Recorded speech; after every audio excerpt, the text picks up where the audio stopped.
Everything we've done has been based on like my instinct.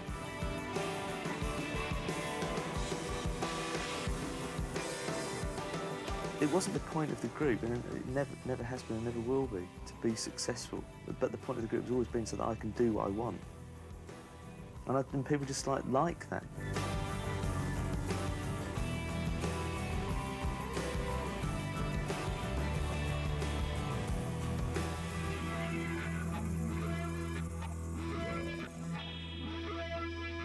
Do you get a sense of a lot of people watching what you're doing next? I'm just wondering if you ever pined for the cozy days of being that cult band again.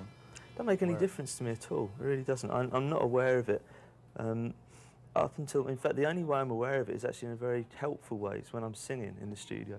I feel really enervated by the fact that I think there are people in the world that want to hear me sing. I mean, it really does help. It's like, in the old days, that was really difficult because I felt like no one wants to hear this, you know. I had a lot of crises of confidence when I was younger. It's hard to believe, but because I was always struggling against the idea of like, well, why am I bothering to do this if no one, like, you know, the first 3 albums no one bought, no one used to come and see us play very much. So I used to think, what's the point? You know, it's like us against the world. That was the constant struggle of like, you know, the battle to make people listen, and then the idea of like, well, why make them listen? You know, whereas now I think, well, it's really gratifying that there is an audience there that's interested in what I'm going to do and what The Cure do. It was the reason why the group started, really, was that I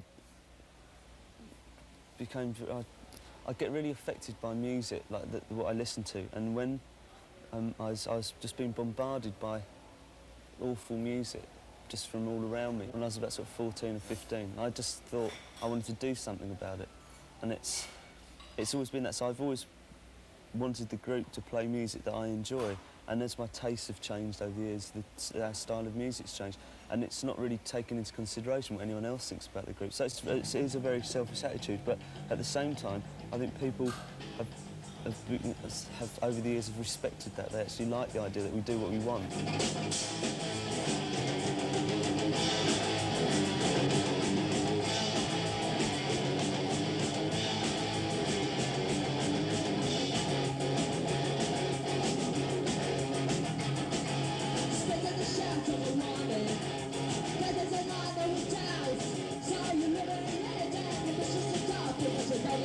There's a limit beyond which we'd never appeal, which is something that we accepted when we started. I mean, we were never massively popular, but it doesn't really make any difference.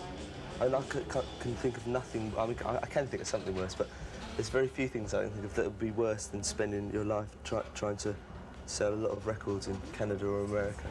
Our attitude has always stayed the same. It's like a total disregard for what other people do and what other people think. And we did the 17 Seconds album that I thought for the first time that I was involved in a group that could... which culminated in probably one of the most depressing records ever made, which was the Pornography album, which was a good experience in a very bizarre kind of way. It was really, really horrible. That's something that I'd like to repeat. At the same age, like 16 and 17.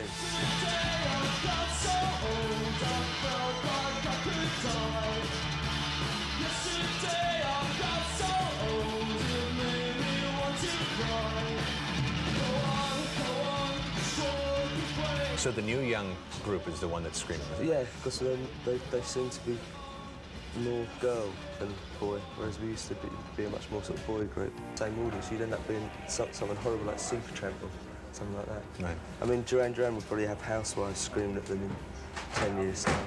Well, I mean, they won't, because they'd already finished, but...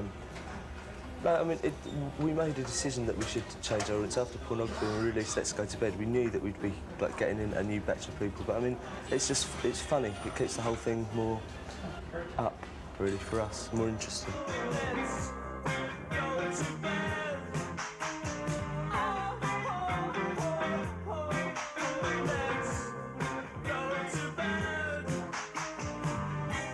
We've been very fortunate. I mean, but again, it's sort of a fortune, but it's only to be expected, I think, from as soon as we started making records like 17 Seconds and Faith, that if people like that, if they're going to be bothered to try and, I suppose, get inside that kind of music, it does forge a bond between the listener and the performer, much more so than if you're just making music that has no kind of emotional depth. Because, I mean, if we're sort of opening up to people, then you expect them to sort of come towards you. It's easy to sing about. I mean, some songs that we've done, and there is a side to the kilt which is very blasé, very banal and very flippant. And but that's just really now to try and balance up the sort of the harder side to what we do. A few years ago, we didn't have that kind of pop side. It completely disappeared, and we became a very difficult group, I think. But no, I mean, we're very aware of how devoted our audience is. I kissed you in the water, made you dry lips in. I saw you look like a Japanese baby. In an instant, I remember everything.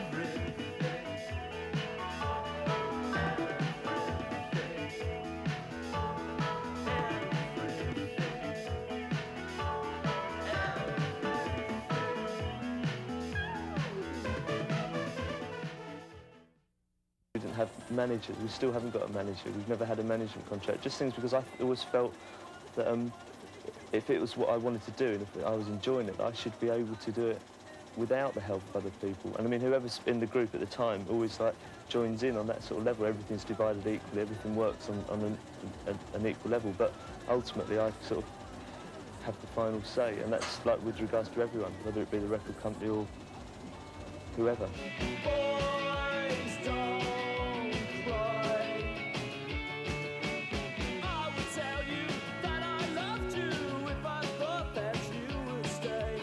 But I know that it's no use and you've already gone away. Misjudged your limit, I pushed you too far. I took you for granted, I thought that you needed me more. I just think they're great. I don't know. Why? Is it the music, the image? Yeah, Their lyrics, absolutely. Robert Smith writes the most beautiful songs. He's gorgeous. Just everything about him. The music, the words. It's very sexy. There was nothing in the world where I ever wanted more. To feel you deep in my heart. How strong is the persona of Robert Smith? Because for the last 6 months, every time that you see some little girl with a funny haircut, she says, "When's Robert Smith coming in?" She doesn't say, "When is The Cure coming in?" It's, "When's Robert Smith coming in?" I suppose it's just sort of developed over the years that I've become like a focal point. I mean, it's not something that we try and play on. But I mean, the others encourage it because it means that they can stay in bed when I have to come and do this. Did it surprise you in the 80s where you achieved this pin-up status without marketing, without seeking it out, without playing into it? It just kind of happened. That's why, though. Did it surprise you then, when you see all these other sort of pin-ups and then there's Robert Smith? It's difficult, actually, thinking back. When I sort of like changed direction after pornography and Simon left the band, I got very fed up with being a kind of a dark icon, I suppose. I was aware for the first time with pornography that people were expecting me to keep pushing it. And so I thought I would have some fun. I think the balancing act that went on with me trying to like was helped by the fact that I played in the Banshees for a year and a half, and so I was still able to kind of be part of a kind of like not underground but like a darker scene. So at the same time, it was like, so it was. I think I was perceived as subverting rather than like embracing, which helped looking back. At the time, I was very blissfully unaware of that because I was out of my head most of the time.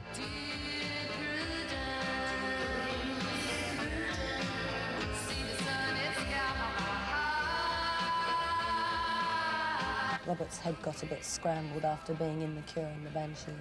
Speaking of Robert Smith, once again. Why? Shall we move on? Yes, why not? Why was she so mean like that? Well, there's lots of reasons, but they're not worth talking about, really. I prefer being in The Cure to being in the Banshees. Can you just She prefers being in the Banshees to being in The Cure, that's fine, but she doesn't know the other side of it, you see, so she doesn't really know what she's missing. I did. Can you describe just as succinctly as possible, I don't want to linger on it, but I just wanted to get some kind of remark about what it was like playing with them? Was it the bleakest thing in the world? No, it was, I mean, it was good fun, but I think that the element of humour was introduced with me being in the group. It was good fun being with the Banshees, it's like for about a year and a half, but it just got to the point when I thought I'd rather be back, you know, doing the Cure stuff. No, I think it also helped because we'd made 4 albums before we started to get commercially successful. I mean, I'd been around the world a couple of times, and I'd lugged my own equipment in and out of clubs, and I'd done everything. Not that I'd paid my dues, but like we had seen a lot of things, you know, and we'd experienced a lot of things on different levels. So when success started to come, it wasn't like, oh, you know, this is what we've been working towards. Because in fact, it never was. It was never the idea that I would be in a successful band. So, I mean, I used to find it kind of weird, I suppose, when I started to appear on magazine covers, but I kind of accepted it because it was part of what I was doing. I didn't feel really happy that I was on the front of magazines, nor did I feel really kind of disturbed by it. I just thought, well, that's what happens when you start to get popular. So I think it was much more difficult when people started to try and look like me, which happened sort of like in the mid-'80s. That was the only time I felt like I was losing my grasp on reality. It's like, it did get a bit strange. How is it for you when here are all these Robert Smith lookalikes down there, right in the front of the stage looking back at you? I've got such short sight, I very rarely see any of them.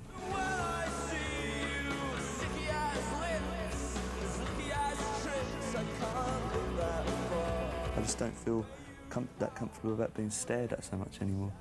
You know, it's just, it gets to me. I mean, we've only reached like a very moderate level of success compared to, you know, other people who are wildly successful, but I think that a lot of them want to be successful. And I never really imagined that we'd get to this point. And we've sort of stepped past an imaginary line beyond which I don't really feel comfortable. Like playing Giant Stadium last week in New York was awful. It's a really, really awful experience, and just being stared at so much. It's this sort of I mean, it's always been unnatural. I mean, doing this is very unnatural, but I've been able to cope with it a lot better, and I just find it's impinging on my personal life too much.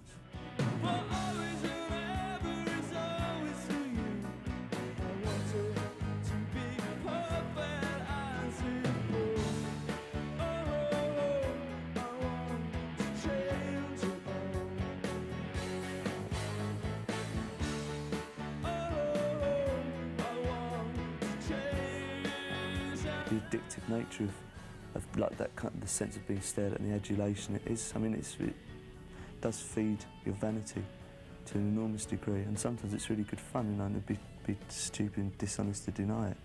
But it can reach a point when, if you lose sight of the actual reason why you're on stage and why you're performing to people, the whole thing just becomes very hollow. And I think that's what happens to too many people. I wouldn't really like it to happen to us after all the things that we've done.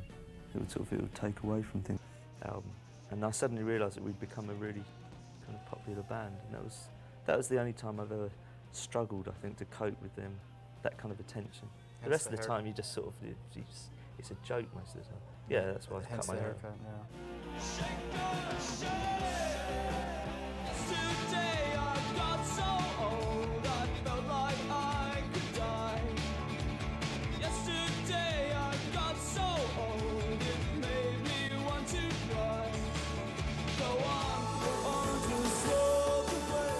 Go on your choices stay. Go on and disappear. Go on away from here. We are definitely better than the average group that plays live. It's without question, because we see other groups play live and they're just not as good as us. It's not, I mean, there are groups that are as good as us that I've seen play, but I mean, it's not being belligerent about it or being, you know, like big-headed even. I mean, if we didn't think that we were good, then we wouldn't play.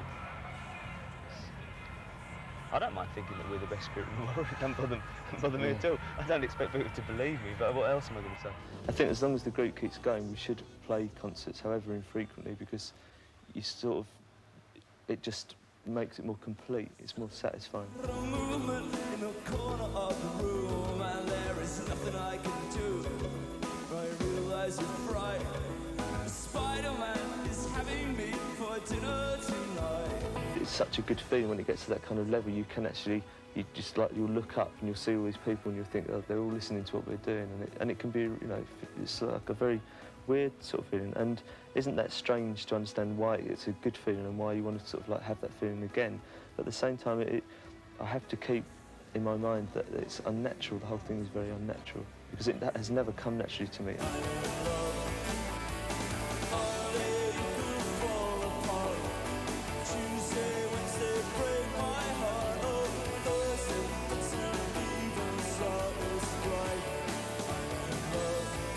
I'm much more aware of how hideous we look.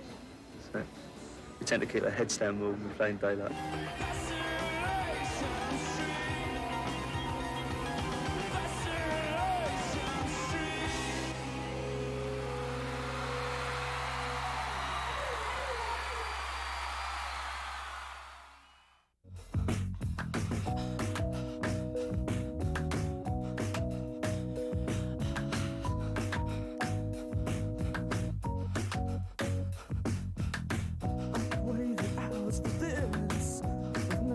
So sick, I wish I'd stay asleep today. I never thought this day would end. Never thought tonight would ever be this close to me. We've become popular through default in a weird way.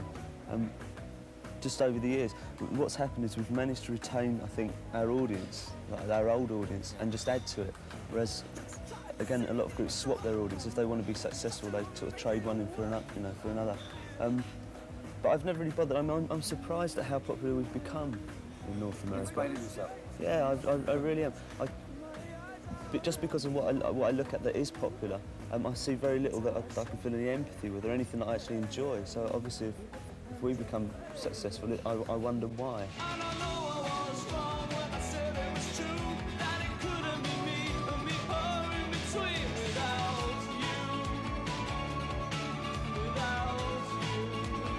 The Cure is a band. It always has been, isn't it? I mean, even though I've written, 90% of the stuff, who's in the band really determines like what the sound is and how things get done.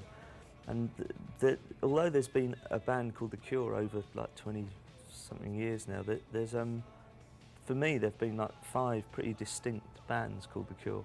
It isn't one band. I haven't been in one band. I've been in 5 different bands that all had the same name. That's the way I look at it.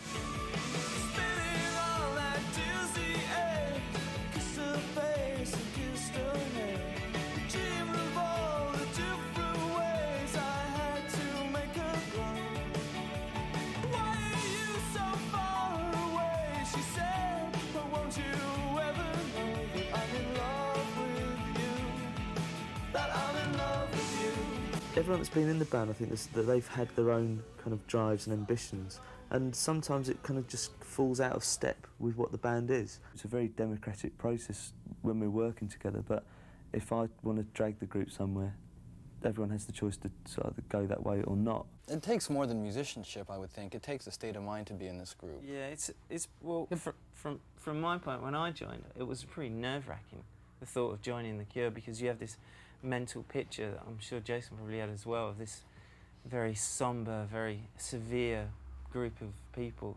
But it's not like that, is it? It's very good, very funny jokes. Some of the time. It's open time down on Fascination Street, so let's cut the conversation to get out for a bit. It's an attitude, and the important thing about The Cure has always been, if you fit in with that attitude, that just like that outlook, what you want from being in a group. That's why Jason's here. It's like, and people come and go. I mean, like in like nearly 20 years, people's like attitude and their life, or what they want from life, or what they want from the group they're in, is going to change. That's why people come and go. It's really like a big argument and like can't live with you. That kind of people just come and go according to that, and the attitude or the direction that The Cure wants to follow just has basically been the same. Why do you think people return to The Cure? Because it's a good place to be. It's a fun group to be in. It's the music's good. It's just a really nice. It's like a family. It's like, yeah, that's a good analogy. It's like you can get fed up with being around your family if you're there too much, but it's nice to come back to them. But you love them. Oh yeah, you love them. I left for 18 months after an argument, but then I came back and been there ever since. Now, The Cure's history is a bit of a revolving door. So what keeps people coming back? God, without seeming horrible, I hope it's the consistency of the music, and like there's always sort of an ongoing friendship as well. Yeah. So even when the band's not touring together or not recording an album, you all still keep in touch. You're all friends. Yeah. Party together. I wouldn't say we party together, not anymore. Party last night, though. I didn't No? know. No, Oh. no.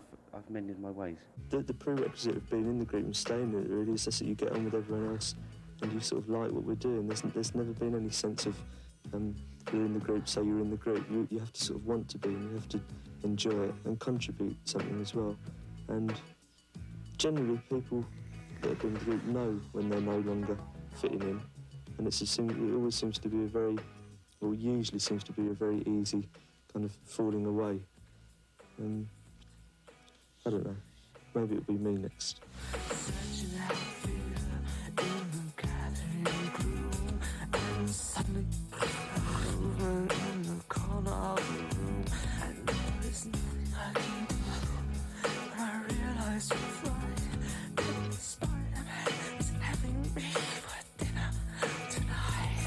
Disintegration. Is there a theme to this record? The project was triggered by me writing the words to the song Disintegration about last April, around the time of my 29th birthday last year. And it was just about the sense of falling apart that I can't ever seem to shake off. That I think it's true for everyone, really. That sort of triggered off a whole sort of sudden blurge of words over about a 2-month period, and I just wanted the group, if we were going to do something else after the Kiss Me album, I knew that I wanted us to do something that had a bit of intensity to it, so that I could spend some time getting back into things that we used to do a few years ago, with a bit more bite to them, rather than just sort of pop stuff.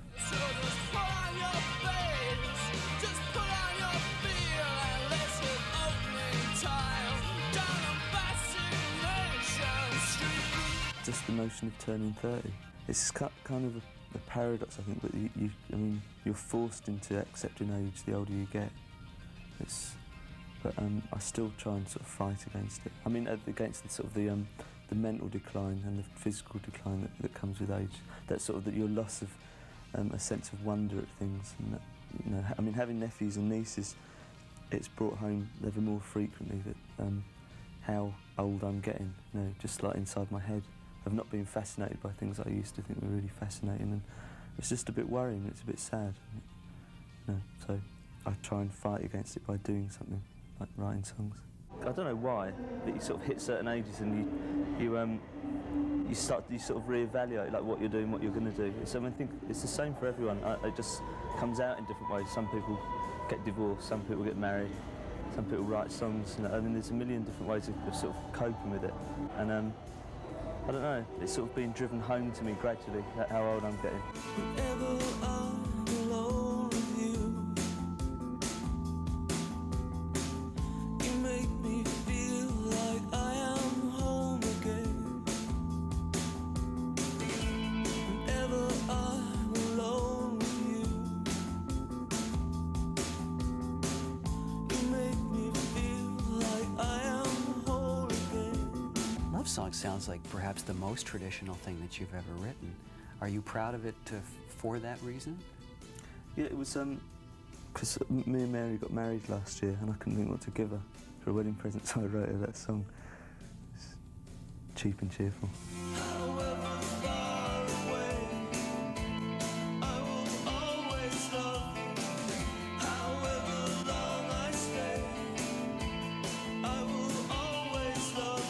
After Disintegration, which was both commercially and fan-wise was like a really popular album, a successful album on every level, like artistic and commercial, I should say. The next thing we did was a mixed up album, which was just like, which was hated by critics and fans, and I knew it would be, but it didn't stop me doing it. So I didn't do it because I thought it would upset people. It's just I'm kind of like unaware. Up until the point when I'm aware, but I don't take very much notice. I have this like little nagging voice saying, "I'm going to like this."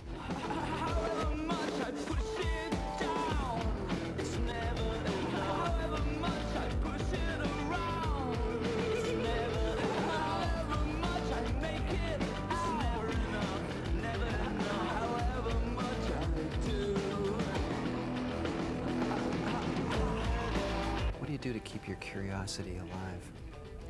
I spend a lot of time with my nephews and nieces, and it's really healthy. I wouldn't like the idea of being a father, I don't think, because the responsibility side of it creeps in, but it's good being an uncle. so I can be very offhand with them, and I never have to tell them off. I teach them how to do all the bad things, you know, and their mums and dads tell them that they shouldn't be doing that. Monday you can hold your head. Tuesday, Wednesday, stay in bed. On Thursday, watch the walls instead. It's Friday, I'm in love. Saturday, wait. Sunday always comes too late. But Friday never hesitate. Dressed up to the eyes, it's a wonderful surprise to see your shoes and your spirit. But it will always change and become what we are. I mean, we are a mainstream band, and yet the mainstream considers us to be like a cult alternative band. Cult alternative people consider us to be a mainstream band. I think we are like a mainstream band, but we're just kind of slightly off sometimes, you know. And not through willfully trying to be weird, but just kind of like because we just do what we want, so we don't stick, you know, so we're not formulaic. So there is still like an element of you in the mood. I kind of just like think of something, and I never analyse that. I never think like, is this going to work? Because it either works or it doesn't. And that's the thing about music, you can't work on it too much. The idea is either there and it's good, and then you kind of enhance it, or it isn't there. And the problem I think with like most people who make records is they haven't got the ideas there in the first place. So it doesn't matter how much gloss you put on it, you know.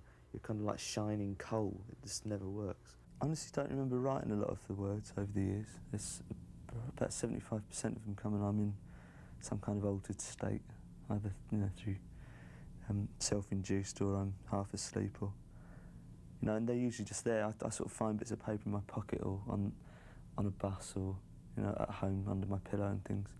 It's very rare that I actually sit down and think, right, I'll write a song, I'll get this out of me. It is hard work for me actually writing words. I'm happy with that. It's a mixture of kind of my own limitations and also a dreadful sense of perfectionism. They're very... And there's nowhere else in the world I'd rather be than here with you. It's perfect. It's all I ever wanted. Oh, I almost can't believe that it's for real. The band is involved like hugely, but I do get left on my own a lot. I don't care what the others say. It's like, I mean, I'm there every minute of the day, and they kind of like put in an appearance every other day. Robert does like to build up layers of sounds, shall we say. He never stops.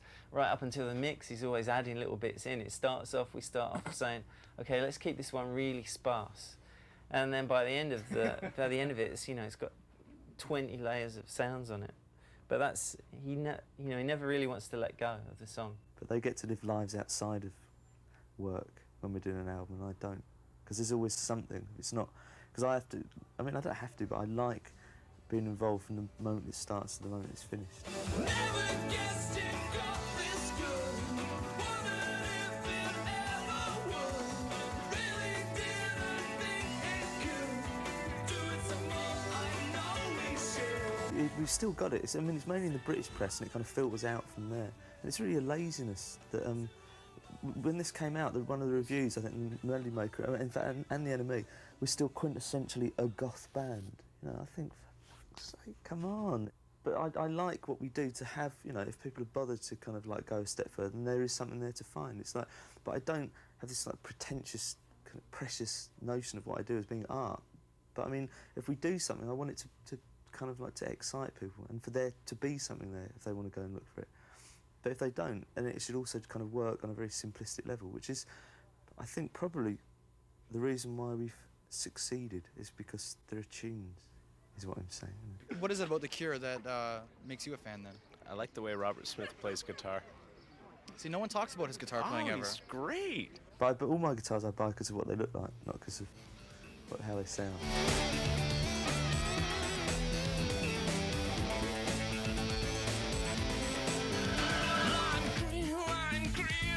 Tangerine, the sickly sweet colours of the snakes I'm seeing. Lime green and tangerine, the sickly sweet colours of the devil in my dreams. I really do think there's the songs, because without the songs, everything else would just fall apart. The attitude, and, you know, we do what we want. It becomes a big deal.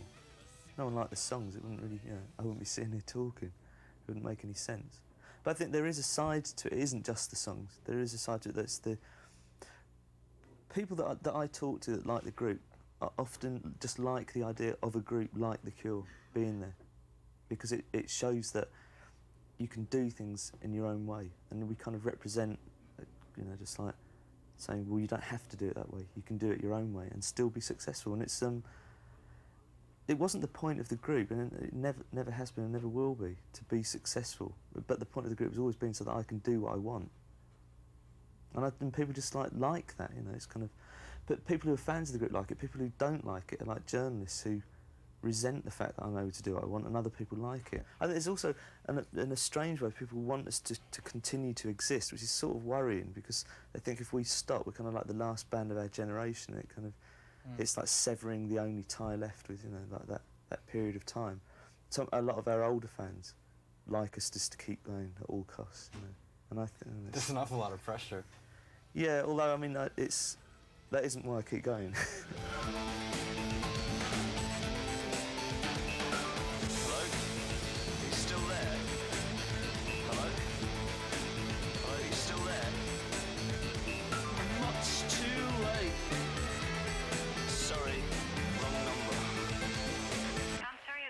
Sorry, wrong number.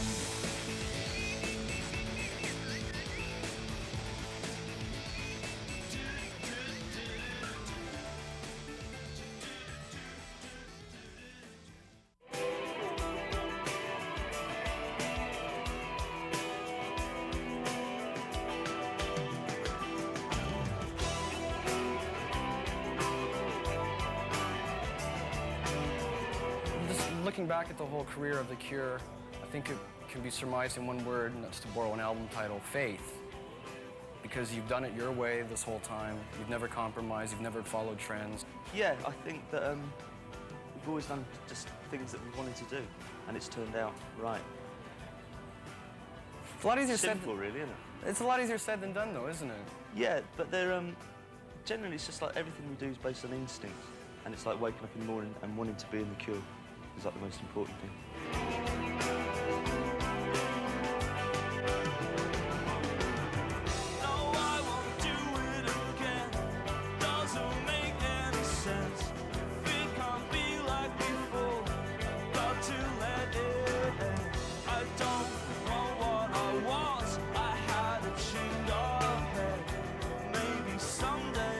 Bloodflowers. I've never heard you speak so proudly of a record before.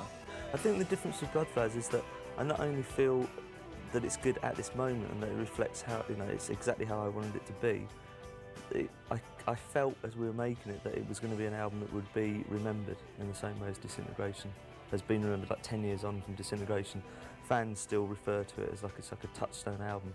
And as we were completing the songs on Bloodflowers, I felt the same way as I felt about Disintegration. That it was kind of a, you know, an archetypal album rather than just like a good album. I get too scared to jump if I wait too long, but maybe someday. The songs were written in a very short space of time. 8 of the 9 songs were written in a space of like less than a month, and I knew what I wanted from the album. So I think that's why it's different to the last couple that we've made, which have been much more kind of sprawling, you know, like dysfunctional sort of records. I had a very clear idea. I was looking back when I turned 39. I was heading towards being 40, and I thought I should write about how I felt about becoming a 40-year-old.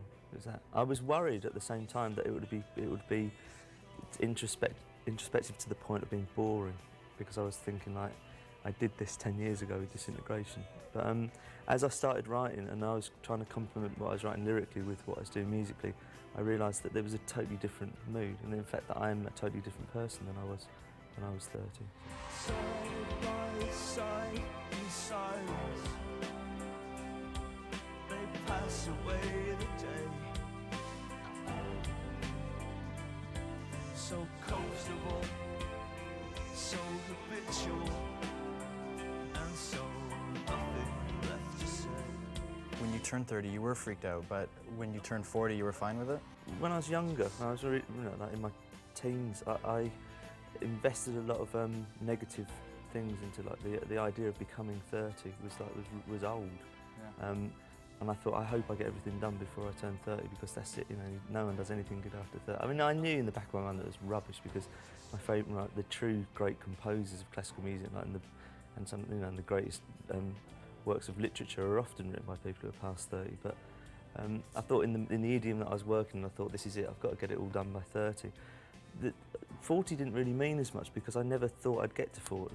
So it was kind of, it was a relief more than anything to get to 40. I think also the 10 years between 30 and 40, I have just had a much better time. You know, from being a 20-year-old to a 30-year-old, it was as I'm sure it is for everyone, it's like just more kind of traumatic. And I never thought I would get anything done. I was really frustrated by everything, and I never quite felt that what I did was good. And, you know, there was that sense of, like, you know, never quite getting it right. Whereas I think with Disintegration, I suddenly thought I've made a really, really good album, and it actually freed me up to be a little bit more kind of like relaxed about myself, I think. Side by side in silence, his thoughts echo round. He looks up at the sky, yeah. She looks down at the ground. She stares down at the ground. You always thought you were going to die young. I tried very hard at one stage. It was partly me, and it was partly to do with, like, what the Cure began to represent, and partly to do with, like, what people wanted. You know, it's like people like the idea of someone like me dying young, because it means you can't go on and embarrass not only yourself, but like everyone that's invested a lot of emotion and trust in you. But for a couple of years, you know, like, again, as I'm sure with a lot of people, I, along with Simon, you know, just had an idea that we probably wouldn't live to be old men. That's changed, though. You know, I had a lot of fun, I think, doing it, even though at the time it wasn't very much fun. I mean, around this, I'm talking about, like, around the time of pornography, and that sort of time when we were like 21, 22 years old. But I mean, I'm sure, I mean, talking to my own nephews who are approaching that age, you just feeling vulnerable and you're kind of like that. I was glad that I actually did something with it, though, rather than just went on benders and just like, and then woke up with, you know, feeling really bad. At least we made a couple of albums out of it. But I think since then that I think it's also just like experience. It's like the you know, seeing other people around you dying young, which I've had the unfortunate experience a couple of times. It takes the gloss off it. You know, there's no glamour in dying young. There really isn't. It's just not, you know, it's not that good. I know we have to go. I realize we only get to stay so long. Always have to go back to realize where we belong. Was there a mood that this was going to be the end in the studio? With the last Cure record? Yeah, I mean, there is still an undercurrent within the band. They would be very shocked if we made another album. They expect me to be serious this time. There's a part of me that really wants it to end with Bloodflowers, because it's just a perfect way to end, and so few groups end while they're good. You know, most groups just kind of like fade away, and like no one wants to see them, so they go and say, like, well, we always wanted to go back to playing clubs because it's where we feel most comfortable. And you think, like, hello, it's not true. It's so it would be nice, I think, just to leave it as something that I could be proud of, you know, and just not to kind of sully it with another album which would probably not live up to people's expectations. But there's another part of me which thinks, like, this, I didn't have any idea that this band could be as good as it's been making this album and also on this tour. So I sort of feel maybe I'm being a bit premature, you know, and there's, like, I still think when we're good, we're really good, so why stop? But I think it's really up to what happens next, because I'm doing something on my own. I think it's like how that turns out will determine, like, what the Cure do. I would like to leave it in a positive way. I'd like to walk away from it while it's still kind of like something that I was proud of. I know we have to go. I realize always have to say goodbye. If I feel like liberated in any way, and I feel like I'm enjoying it more, then I'll continue to do things on my own. If I don't enjoy the the idea of like bringing people in and having to make all the decisions on my own without any kind of like backup, I'd go back to being in a band again. But I mean, they'll probably end up playing on my record anyway. Yeah, we're all kind of getting comfortable with it. Me most of all, and I promised myself, the only thing about turning 40 was I promised myself when I was 30 that if I ever got to 40 I would try and do something else, and I'm now 41 and I haven't done it yet, so everything we've done has been based on like my instinct, and I just feel I should try something else outside of this environment.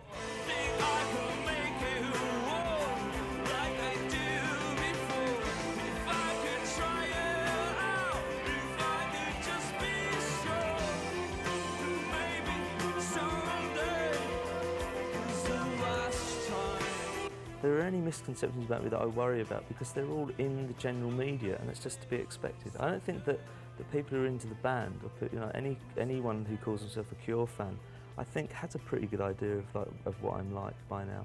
They must have. It's just there, It's like I can't have done all this for so long and people not know something about what I'm like, which isn't really the point of why I'm doing it. Well, it partly is, I suppose, because otherwise I wouldn't bother. But the endless misconceptions in the mainstream media, I kind of gave up on a long time ago. Because I suppose the only one that really gets me is that I'm like I am in the songs all the time, which I'm obviously not. I don't live a life that's I'm not a 19th century romantic poet. When I meet people, they want me to kind of like be wandering about, holding a candle with a book, Baudelaire in the other hand, and mist around my feet, and they sort of think, oh no, it's not like that at all, and get very disappointed. But I've never ever built that out myself. I'm not responsible for that character that's been developed. The one that I've engendered is like in the videos. It's like an idiot. It's just that there's a part of me needs to be someone and do something in the Cure, and has done for a long time, but my everyday life is pretty banal. But you are happy? I have got happier as each year has gone by, yeah, which again is something that shouldn't really happen. So I'm waiting for the big fall. It's got to come sooner or later.